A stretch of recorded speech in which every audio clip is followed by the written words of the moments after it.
Welcome to Imran's podcast. This is the OpenVC.app edition. For those who don't know what OpenVC is, it's very today we have an entrepreneur who actually I met him through OpenVC.app, number one. Number two, OpenVC app is actually a platform enabling investors and entrepreneurs to connect, pitch their ideas to each other.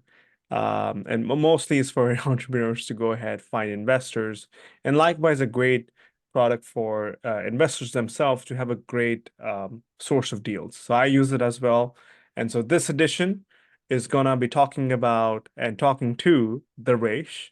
He is the CEO and founder of Paid company.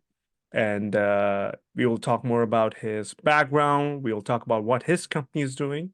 They're tackling some big challenges in Singapore, so that's pretty cool. When I went through, by the way, the race to your website, I was like, wow, that's pretty cool. So I'll just hand over to you a little bit. I've been just talking. How are you doing? I'm good, thank you. Thanks for having me on the podcast. Yeah, and Um, what's the time in Singapore? I have to ask. I'm actually in Malaysia, so our business was Oh, is Singaporean founded. About 90% of our business is in Malaysia at the moment, and we launched in Thailand last year as well. So we're truly a Southeast Asian company. So we do have something going on in Singapore, but that's with a partner. But my most of my time is spent in Malaysia. and what's the time there right now? Is it morning or? 8 a.m. Okay, so sorry for being your morning face. So because like mostly people would have coffee, and I'm the first person you see. So, I can't drink uh, coffee anymore, man. So I'm off coffee as a whole. oh wait, what? Why is that? It's just it didn't suit. So like coffee is I used to have like eight a day, and I think that finally got to me. And so I'm off it right now, and I've become a matcha person, which I didn't think was possible, but it's my daily go-to now. Wow, interesting. Well, I had the same incident with coffee, so I dropped it for 2 months, and then I got back to it. So I only do maximum 2 cups a day. Okay, Um, I can do a cup a week or maybe 2 cups a week, so it depends. I save them for like meetings where I need to drink something and there's like nothing else available. oh So yeah, that's my trick now. Although I was in Taiwan a couple of weeks ago and I had some of the best coffee in my life, so I did indulge there. So if you ever go down there, I have to say, like, if you're a coffee fanatic, definitely look it up. But sure, yes, we'll do, off we'll coffee. do. Oh, actually, What time is it where you are? Oh yeah, so right now it's 5 p.m. here in San Mateo, so San Francisco Bay Area, basically. So let's get started on some of the few things. So I want to talk about your personal journey. When I say personal journey, like try to understand how did you come up with your startup? Like originally it was called Just Paid, now it's Paid. It dropped the just, you know, and now it's just Paid, so they're just kind of cool. And walking us through the problem space, and we can also further talk about the growth or, future plans for expansion and so forth. So over to you, Darvesh. Tell us a little bit about like how did you come about and how did you Yeah, arrive sure. to this Uh, startup? Very interesting question. So I'm always asked where I'm from, and this is probably the first question that sort of I struggle to answer. So I was actually born in Hong Kong, but lived in Nigeria as a kid. Went back to Hong Kong, which is where I'm from, I guess. And then growing up, went to France for a bit of my university. So I spent a year in France, then about 6 or 7 years in the UK, and then I naturalized and I became British. Then 2 years in Singapore setting this up, and now in Malaysia. So I've lived all over the place, so quite multicultural, I guess, if you will. But I think the sort of founding years were actually in Nigeria. So I between the ages of sort of 2 and 9, and I think one of the things that always stuck with me, even as a kid, was the inequality that went on in life. I remember just even as a kid being at like a market with my mom, and just you could see the difference between what we had and what was around us, and that never really sat well with me. So it was kind of a deep-seated issue that I wanted to address at some point in my life. And obviously, leading to that, I then get out of university in 2008, the best time to get out of university. The markets have crashed and everything. Had a banking job lined up that didn't, pan out, unfortunately, because it wasn't there by the time I got out. And so I went into the next sort of best thing that I could find, and I actually became a recruiter. And so I did that for about a decade. So I was a recruiter covering financial institutions, basically on sort of the banking side. And so I did that for about 5 years in Hong Kong, where I built up a couple of businesses that ended up being like $1 million revenue businesses, and then moved over to London after about 5 years because I always wanted to live out there. That was kind of the dream for me. Most people it's New York. For me, for some reason, it was London. So I went out there and I did a 5 year stint in recruitment there as well. After that, I think I'd kind of done my stint. I built a few businesses. I covered everything from Asia all the way to the US to Africa, and I thought I'd had a really broad sort of background. I decided to go back and study. So I was a terrible student back in my undergrad, and it was always something that nagged in the back of my mind that I wanted to do this on my own terms. So I applied to and was fortunate enough to be accepted to INSEAD in 2018. So ended my career as a recruiter, went to do my MBA, and it was then that I kind of came across the financing sort of piece where I wanted to kind of get into it and try and understand how I could work with certain companies or whatever it was to try and help address financial needs of lower wage income earners. And the first thing that I came across, and I actually got to do a little bit of like research on, was the P2P lending space. And I found it fascinating because you were taking money away from necessarily the institutions, or the lending away from the institutions, and trying to help individuals who were struggling to get a loan to actually be within the system. Because for quite a while now, I'd say even in Asia, or specifically in Asia, if you're not the top 20% of your country, or earning a certain amount of money, which is probably something like $500-600 a month and above, you're not ever going to be able to be part of the banking system, because it's not even the banking system's fault, but they need margin, right?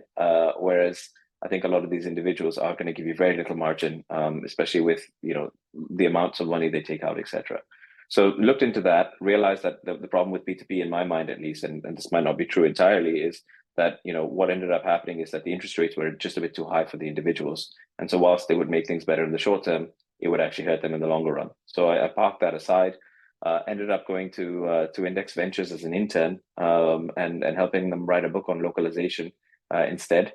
And it was at that time I kind of came across the last company I worked for before setting up Paid, which is an open banking startup in the UK. So I joined them as chief of staff. Basically, we were 15 people.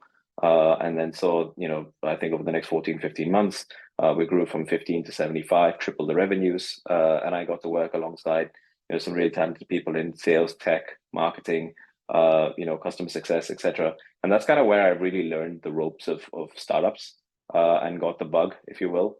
So even at INSEAD, I was taking a lot of entrepreneurship classes. It wasn't something that was front of mind that I wanted to be an entrepreneur, but it was the thing that piqued me the most, right? Solving problems from 0 to 1. And I think a month into my journey at my last company, Yapily, I met a friend at a dinner, at an INSEAD dinner, and he was like, "Oh, I joined this company, and this is what they do." And it turned out that they were doing earned wage access, and I was like, that was the moment. I was like, "That's what I want to spend the rest of my life doing." So I just found the idea incredibly fascinating, because what it is basically working with large companies. So for example, with us, our largest two clients are McDonald's and Starbucks in Malaysia, so Fortune 500 companies. And we work with them to allow their employees to access their salary as they earn it. And it's as simple as that, right? So go ahead. I have to ask on that part. So you want to slow down. So tell me how that works. So because you're going to be mentioning some technical aspect, right? Like, so you have let's say someone like McDonald's, so you access their future, because I saw on your site and your product, it says or earned wages, basically, which are not paid, right? So Correct. for those people who don't know, what does that mean? Can you give more context? I mean, because I haven't Yeah. seen that in the Bay Area, or at least in the US. Maybe I'm not No, familiar with. this. That's one Yeah, thing. there's a few companies. Yeah. So like, shout out to maybe a couple of them, but I think PayActive, Dave, and I'm sure there's another five or six that I should be able to say off the top of my head. But the pioneers are all in the US, to be fair. So all credit to them. And so yeah, I mean, earned wage access, it's a very simple concept. It's basically working with employers, so like McDonald's as the example, and their employees get paid on a monthly basis. Now, The reason that happens isn't because you and I chose to get paid on a monthly basis. Growing up, that's how we were taught. We were supposed to be paid, right? But if you look back even 50, 60 years ago, people were paid sort of bi-weekly. And then if you look before that, it was actually a daily wage that people were paid. Yeah. But what ended up happening is that companies just got a bit too big, and handling daily wages and actually giving people cash, upfront at the end of the day became expensive and dangerous, right? So they moved Mhm. away from that into, all right, we'll pay you once a week. Then it went to once every 2 weeks. And then companies realized, okay, we can actually pay Interesting. you once a month. Um, However, if you look back at, even you and I who went to university, etc., we've never really been taught how to manage our money on a monthly basis. It's not Oh yeah. like, oh, parents give you your monthly allowance, because you would spend that in about 5 minutes, right? It's like, get some candy, go to the game store, and you're done, right? So we do get little bits of incremental money as kids as well, and that's how we're actually taught. And no one really recognizes that when you're thrown into your first job, because school doesn't prepare you for that, university doesn't prepare you for that, you're all of a sudden given a sum of cash. And Yeah. now if you take it back to people who haven't gone to university and haven't finished school, what ends up happening is that habit of getting weekly like allowance, etc., continues in their head. And they Mhm. actually they can't calculate, what they're earning, or their Yeah. living wages on a monthly basis. Hmm. So, back to what earned wage access does, what we basically do is, go to McDonald's and say, okay, you have, say in Malaysia, 20, 30,000 staff, right? A number of these guys earn under 500 US dollars a month. So they're really struggling with their day to day, trying to manage their lives. They're getting paid once a month, but in their minds, they think, you know what, I actually need to get paid a little bit more often because I don't know how to manage this. And so why don't you let us work with you to let these employees access that salary as they're earning it throughout the month? So, for example, somebody who earns, we'll use dollars here for the international crowd, but somebody who earns $3,000 a month, they earn $100 a day, right? If 30 days on average in a month. So we give you access to up to 50% of your earned salary during a day. So on day one of the month or the pay period, you actually earn 100. We'll give you access to up to $50. And that accumulates over the month. So on day five, you've earned 500. We'll give you access to up to 250. And that sort of continues throughout the month. And so on day 10, say you have access to $1,000, you can take out up to 500. And for taking out that money, we'll charge you a small flat fee. So we don't charge an interest rate or anything like that. It's just like an admin fee that we're charging you. And at the end of the month, we basically work with your HR team or the company's HR team to say, listen, Imran took out, $250. Here's the receipt. Just pay us back from his paycheck. He gets the rest of the $2,750, and that's basically how it works. So then how do you make money off this? Is it So it's like literally the SaaS? transaction fee. No, so it's pay per transaction. So in Malaysia, the average sort of person takes out about 40 or $50 per transaction, and our charge is just a small, like $1.80 fee on average. Got it. So basically it's coming out of the employee's pocket, right? That's Correct. pretty So nifty. yeah, so it's the user that has to pay for it, not the employer. So how is like so you talked about the company, how did you arrive into it? This is pretty cool. We also talked about the problem space and solutions. So it's funny you just went in with everything, which is Sorry. kind of nice. No, that's fine. It's perfectly fine. But let's talk about the fun stuff a little bit, right? How is and of course you can choose to say you're in stealth or you don't want to disclose because this is an open platform, meaning what you put out here will be public. So that's one. Correct. Um, However you want to address growth, I just want to understand, before we talk about growth itself, can you talk us through how are you growing today and what have been some growing pains? And try to be as much candid you can be so other entrepreneurs who are starting or building a company right now can learn from you at this point. Sure. So I'll start off with the struggles, right? Because I think how we're growing today, I'm happy to go into that and stuff. And that's a funner story when you hear the struggles. But so I spending 6 or 7 years in the UK, and then coming out to Asia to try this. I wanted to be closer to family as well, and be home basically, and start this product rather than be in the UK.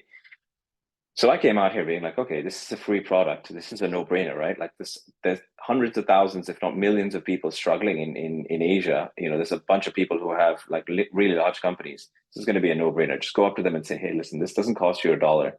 You can help somebody.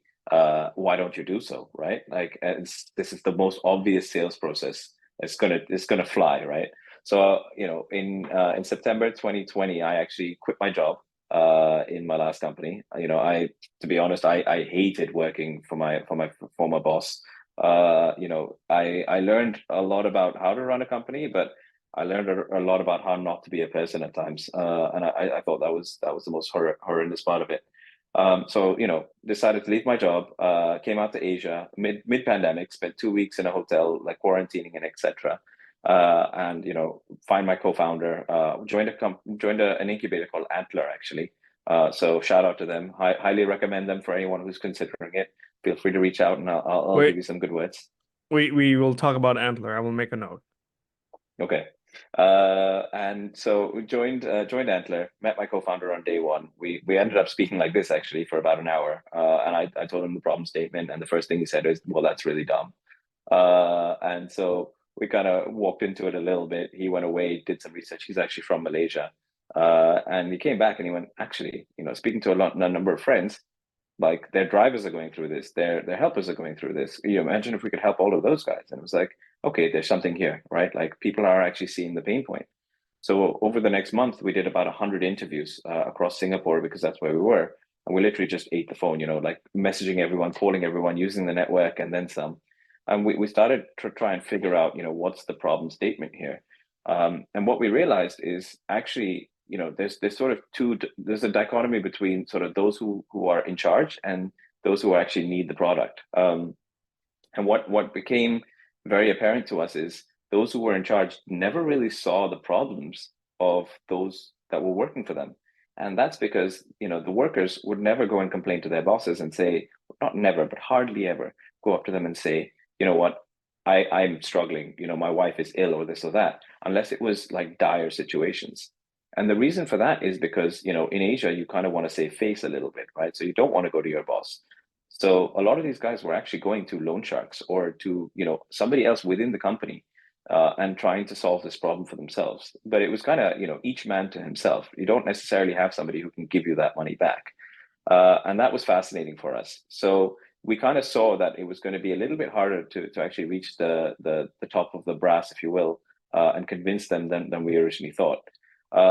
So after those 100 interviews, something kind of magical happened for us, and we found our first two clients.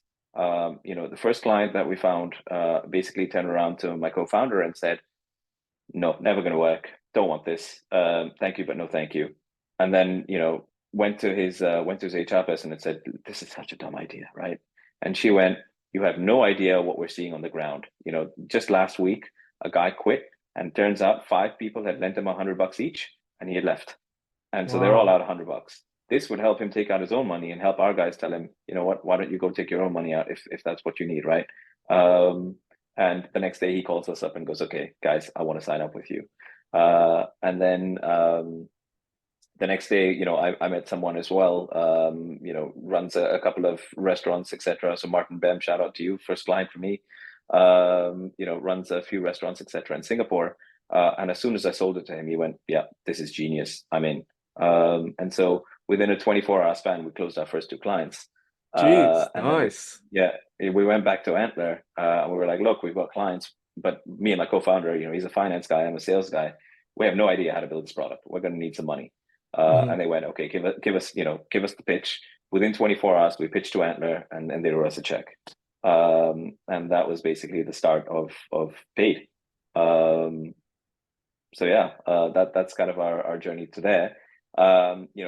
Funnily enough, the next 6 months are a little bit slower, unfortunately, and it took us about 6 months to find our next co-founder, who joined us from another earned wage access company, funnily enough, in the UK.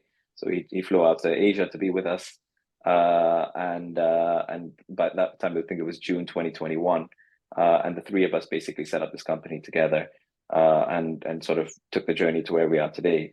But I think you talk about struggles, and I think Yeah. that the main one that sort of has come across time and time again is that that dichotomy between the haves and the have-nots for us. Because even today, when we go in, we have I think 60 plus clients across Malaysia and Thailand right now.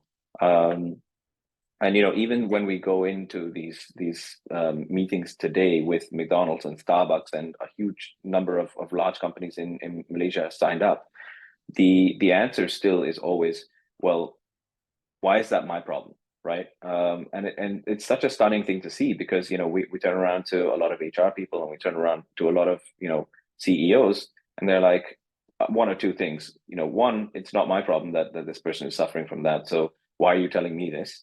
Or two, well, I would like to know who's struggling with that problem, because they're probably not a very good employee, because they can't even take care of their own finances. So we should probably be firing that person.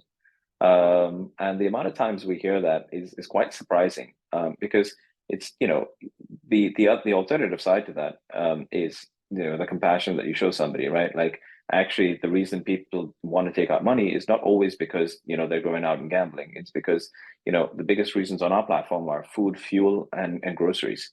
And those are real reasons to take out money, right? If you're struggling to get groceries for your family, you shouldn't have to go out and try and find funding. Should just be able to use the money that you earn on the day that you worked.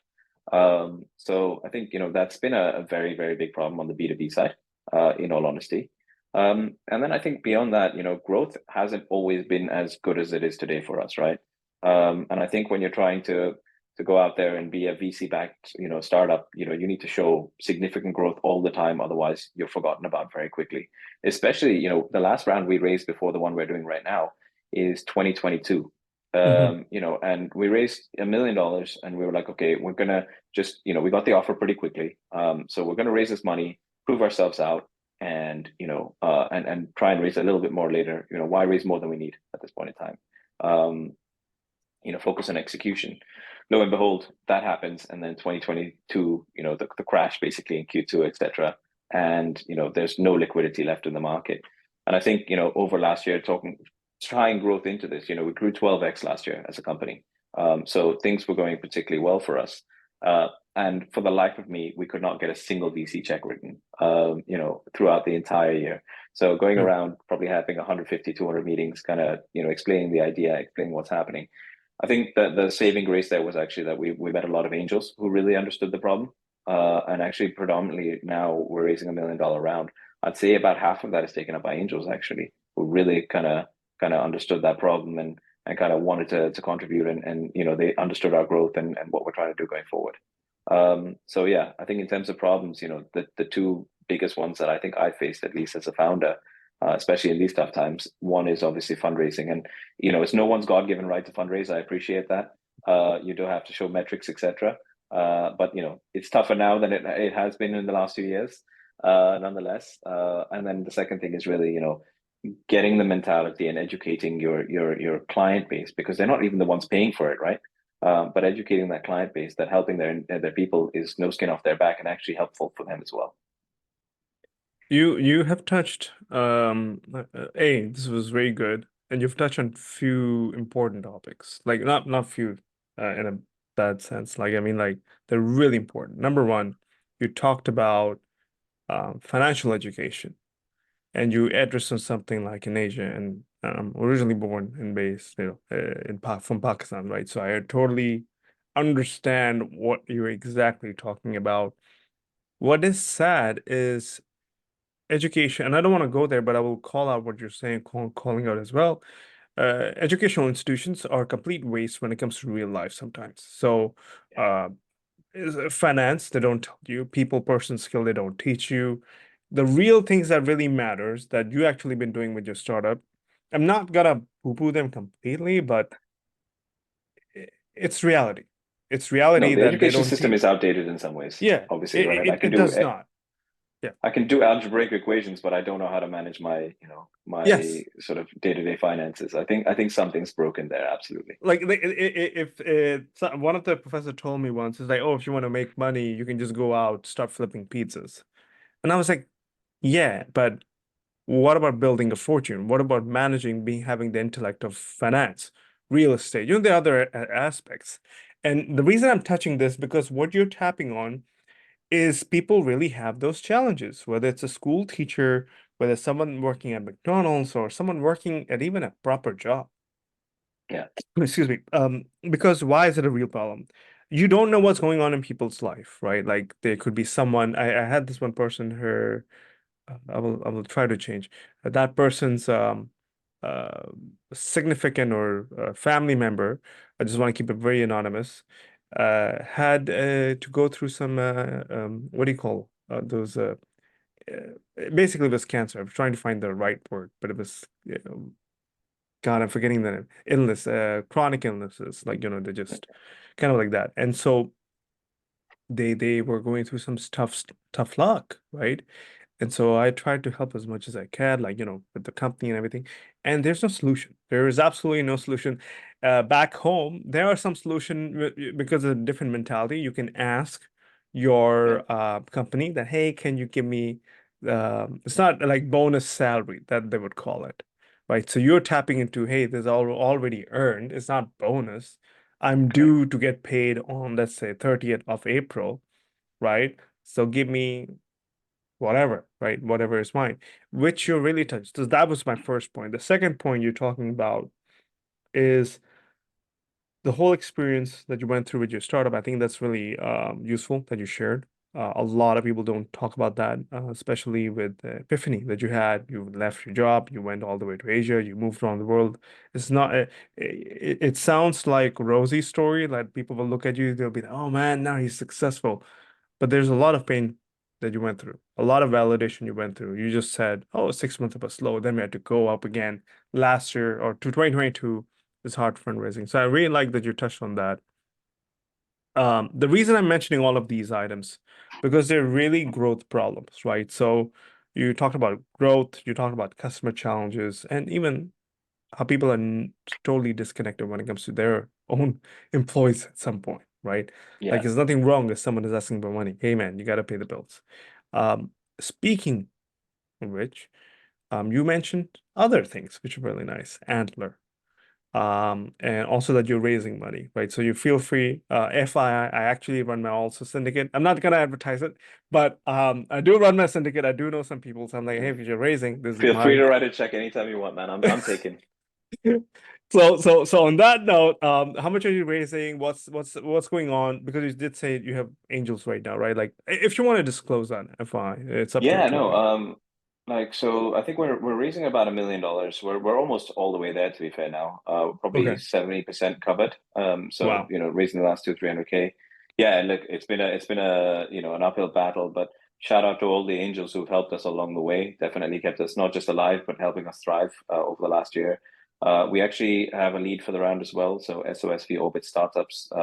For those of you in the in the startup world who haven't heard of these guys, they're magicians. They kind of come into your company, but it's not about the money that they put in, but like we've been with them for just under a month right now, and every week we've got like some sort of either sales guru or finance guru Nice. or or growth guru just sitting down with us and saying, okay, you know what, you guys are very capable, but how about we tweak just a little bit and show you how much better you can get. And it's the mentality that you're sitting, there on a weekly basis. And for me, what works best in a startup, at least, and this is why I'll shout out Antler in a second. What works best in a startup is if you can think week to week, because yes, you have to think strategically for the future, but Yeah. the the minute you start waiting for stuff to happen, and you can get into that trap as any startup founder can, especially a first time startup founder, you can get into the trap of, okay, we can wait the extra week or we can wait the extra 2 weeks, and all of a sudden the velocity just goes down quite Hmm. significantly. So now I don't even think they do it for anyone else but themselves. And for me, really, I have to write up a weekly note to my investors, and that's not, it's just to them, by the way, as what we achieved as a company in the last week. um, when you start breaking it down like that, by the way, oh my God, do you realize we need to run faster? Yeah. So for any startup founder that's listening to this, I highly recommend trying to write, what you achieved in the last week as a company as a whole, and maybe even getting your team involved. So I've started doing this a little bit here and there, getting your team involved and go, okay, so what did you do last week that I can put onto this? And all of a sudden, yes, it might drive up the pressure a little bit, but it kind of puts the mindset of, okay, guys, we're reporting to people what we're doing on a weekly basis. Yeah. Everything we do every week is important, not what we do every 3 months. So highly recommend that. So back to the round. So yeah, SOSV Orbit Startups, DCG, so Digital Currency Group, came in as well. So a couple of the US investors. Our current investor IFS has come in as part of that, and then a bunch of angels. So yeah, we've raised about 700 of the $1 million round. So still Nice. raising about 200 to 300. So if you know anyone, please let them know. Happy to talk about valuation caps and everything. That's Offline maybe. Yeah. Yeah, that has to be premium experience. But just on the other side as well, that Antler. Can you tell a lot of Yes. people, because it's been popping up in my feed, number one. I'm hearing a lot of people going through what is Antler, how does it work, and Yeah. yeah. So caveat to Antler, it's not for everyone, right? You have to, I think there was the best way to talk about Antler in my mind is if you're going in just to try things out, probably shouldn't go to an Antler because you're wasting your time and other people's time, right? Like if you're serious about being an entrepreneur and you actually want a platform that helps you think in the right manner, that's what Antler is. So, I saw a lot of people in my cohort, no skin, like also no negativity towards them, but like I think they just kind of came in to see what Antler was all about. And funny enough, half those people dropped off in the first 4 weeks, right? It's like, I don't know what I'm doing here. I just came for I came for the drinks, like that's kind of the attitude. But Antler in itself is an incubator that just basically requires, people with either a passion or a high skill set to come in. So I guess I fall under the passion piece.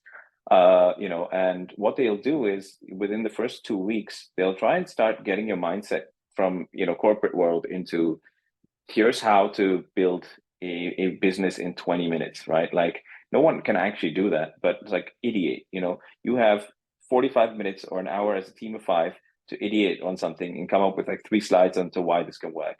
And we will sit there and judge you on it.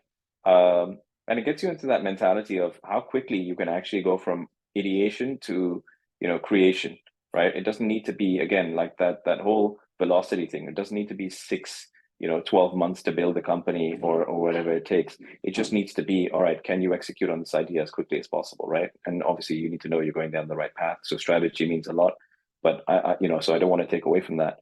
But the idea is, sorry, go ahead. Complete your thought before I break in. Complete it first. Yeah. Oh yeah.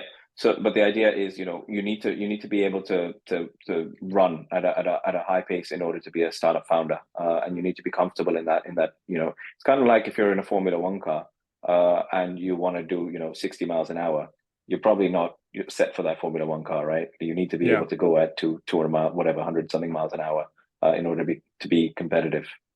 So does Antler invest in entrepreneurs? How does it work? Is it application online? Like if you can like summarize Yeah. the So, logistics. Yeah.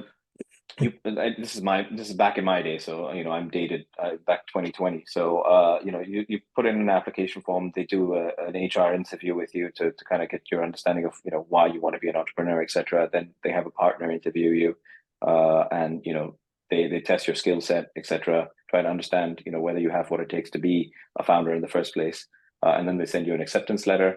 Part of that is basically them saying, if you go through this program, we're going to give you a stipend. It's not a lot of money, so you have to be prepared for that as well.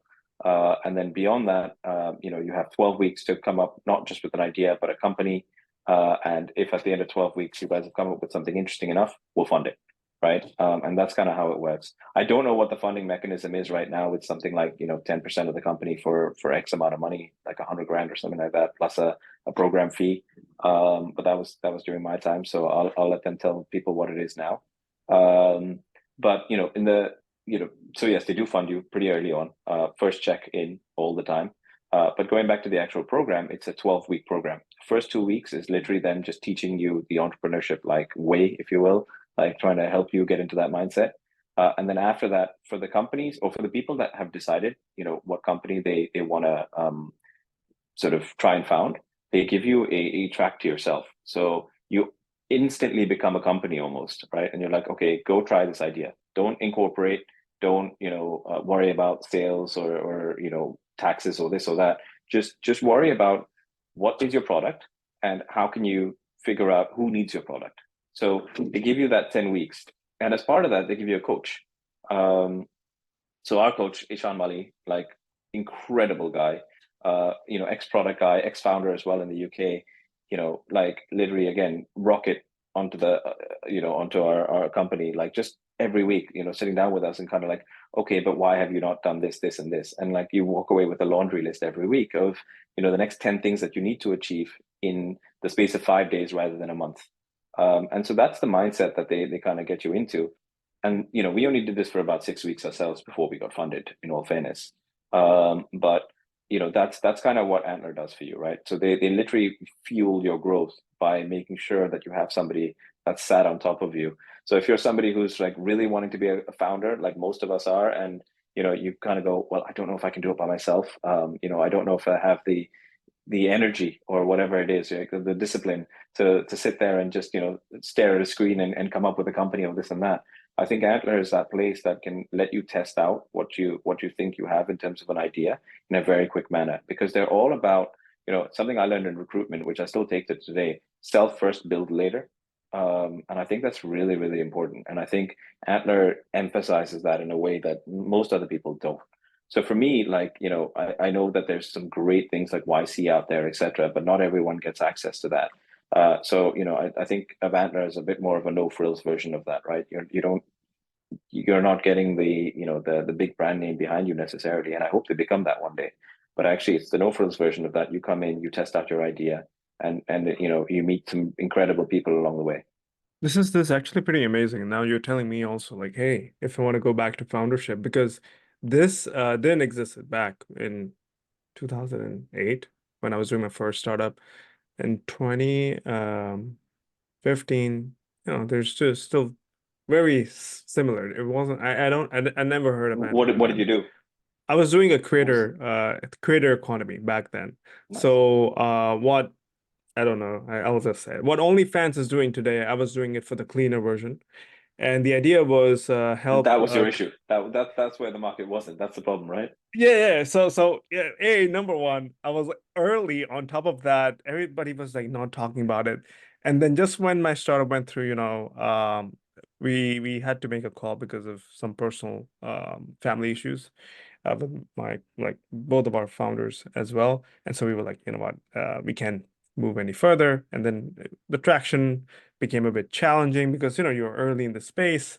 And so just when after that, then you see Linktree, a lot of Beacon, you see OnlyFans Cameo. I'm like, geez, like only You had if the there right was idea. something Antler existed, I would have maybe lasted longer, right? Because Yeah. sometimes you need that, no matter how resilient you are, no matter how passionate you are, sometimes you need to be around those people. Yeah.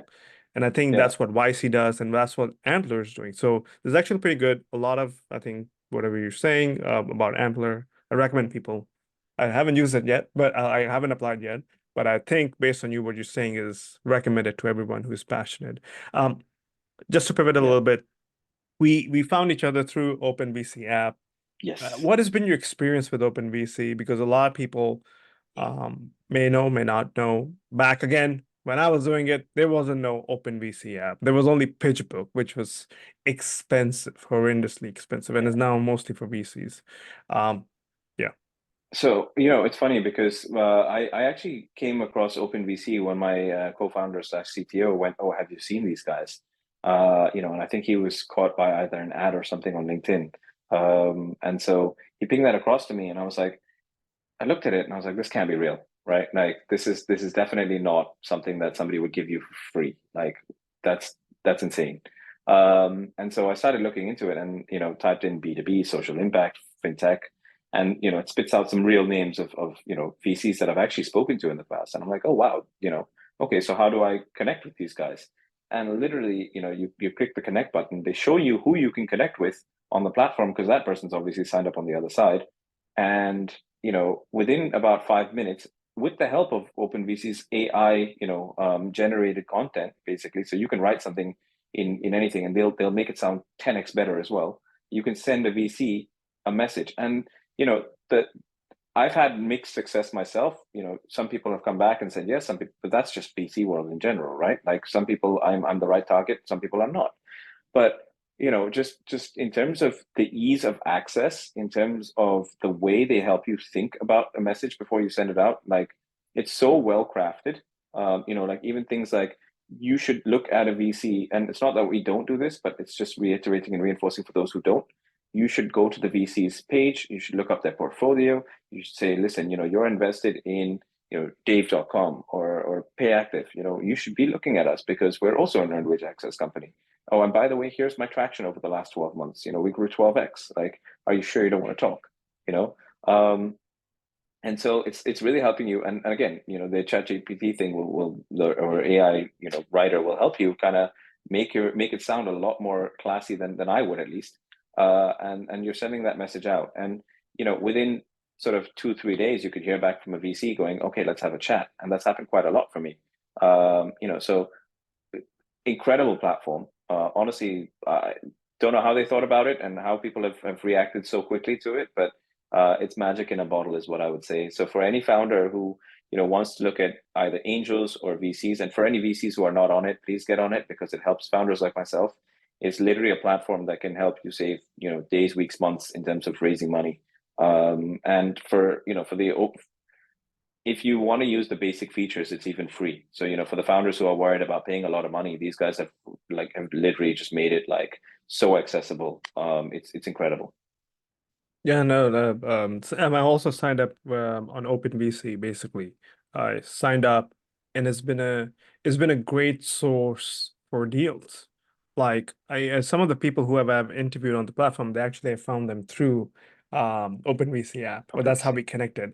And I I I am just I would say this, I wish it existed when I was doing my startup. But well, I'm never too late. I may do it again. Yeah, I But think you're saying this from the investor side now as well, right? If you want deal flow yeah, and you want good deal flow. yeah, like you can really pick founders based on their background, traction, because every VC or every syndicate, every angel has their own thesis, right? Some Yeah. angels out there that are like, hey, I want to be careful because I want to go improving just to, build my base. Because think from angels' perspective, they have the same startup problem, right? Like, oh, I have these these LPs backing me up, right? How do I build my track record? Just like a startup, how do I build my traction? And so it's the same scenario, and I think OpenVC is really great for that. I know we're on getting on time. Just any piece of advice or any thought-provoking thoughts that you have. God, I just repeated that. Any thought-provoking, um, I don't know, advice or something that you can share with founders in this Ooh. current market or anything else. I think the one thing that I said to my team earlier this week is, I said it earlier on the podcast, it's no one's God-given right to raise money from a fund. And I think when we come in to the VC world, a lot of founders kind of turn around and go, oh, this VC didn't give me money. It's the VC's problem, this, that, and the other.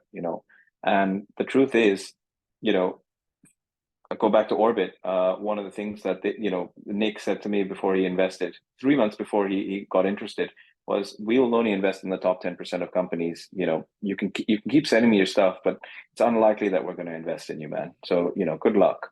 But on a monthly basis, I sent him my updates, and 3 months later, he came back and he went, "That's really impressive. I want to chat." And obviously, 6 months later, they invested. So, what I can say to any founder is growth is like it is genuinely the most important thing. If you're not growing at a certain rate, you should probably not be VC, backed or VC funded, right? There are other ways out there. Bootstrapping is obviously something that I think I'm incredibly jealous of people who can bootstrap, by the way, because I think they're the ones who have it right. But I think that would be my thought provoking or sort of advice to anyone. Are you growing at the metrics that the VCs need for you to grow? Because you rightly just pointed out, they're startup founders themselves half the time. They're trying to make their own business work. They're trying to sell their own business to keep their own lights on. And it's not much easier for VCs out there than it is for us these days. So yeah, I'd say just be mindful of the fact that we need to grow at a certain rate in order to be attractive. Otherwise, there's other ways to build your business as well. This is very thoughtful. Thank you, Darvesh, for giving me your time and early morning time. The coffee Thank you time, as I well, would man. call it. And hopefully we will talk more, the next time when we talk to Yeah, you I'm when hitting you're you up for growing. some money right after this, man. Yeah, yeah, and I'll be like, okay, bank. So, No, this is great. You have some great stuff. Happy to chat more. Because the thing I want to put out there is I try to help entrepreneurs as much as possible in every capacity. So yeah, happy to chat as well. But thank you for giving me this time. Yeah, and thanks for the time as well.